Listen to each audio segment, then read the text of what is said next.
میں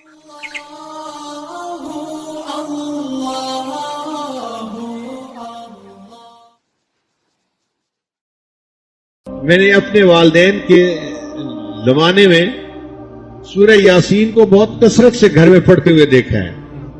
گھر میں کوئی پریشانی آتی، کوئی مسئلہ آتا تو میرے والد صاحب فرمایا کرتے تھے کہ سورہ یاسین کو مبینوں کے ساتھ پڑھو۔ قرآن مجید میں 7 مرتبہ مبین کا لفظ استعمال ہوا ہے۔ شروع سے پڑھنا شروع کریں، پہلے لفظ مبین تک پڑھیں، پھر شروع کریں، پھر دوسرے مبین لفظ تک، پھر تیسری مرتبہ شروع کریں، پھر تیسرے مبین لفظ تک، پھر چوتھا، پھر پانچواں، 7 اس طرح کر کے پڑھیں اور پھر دعا مانگیں۔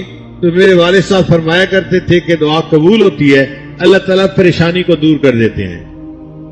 میں نے اپنے بچپن میں اپنے والدین کو سینکڑوں مرتبہ مبین کے ساتھ سورہ یاسین پڑھتے ہوئے دیکھا ہے۔ پھر جب بڑے ہوئے تو حضرت مرشد عالم رحمۃ اللہ کے پاس حاضری ہوئی تو حضرت مرشد عالم رحمۃ اللہ بھی جب کبھی کوئی پریشانی آ جاتی تھی تو سورہ یاسین کو مبین کے ساتھ پڑھنے کا حکم فرماتے تھے۔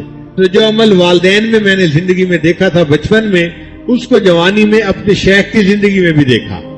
تو مشائخ کے ہاں یہ معمول رہا ہے، بہت سارے لوگ پریشانیوں کا شکار ہوتے ہیں اور پھر عملیات والوں کے پیچھے بھاگتے ہیں۔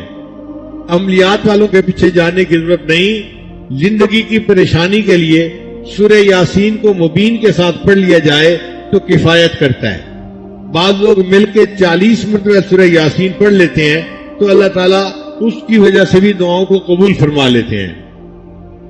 ہم نے رائے ونڈ میں بھی یہ عمل دیکھا، کئی مرتبہ جماعت کے اکابر کہتے تھے کہ جی حالات اچھے نہیں، پریشانی آ گئی تو سب لوگ 40 مرتبہ سورہ یاسین شریف پڑھ لیں۔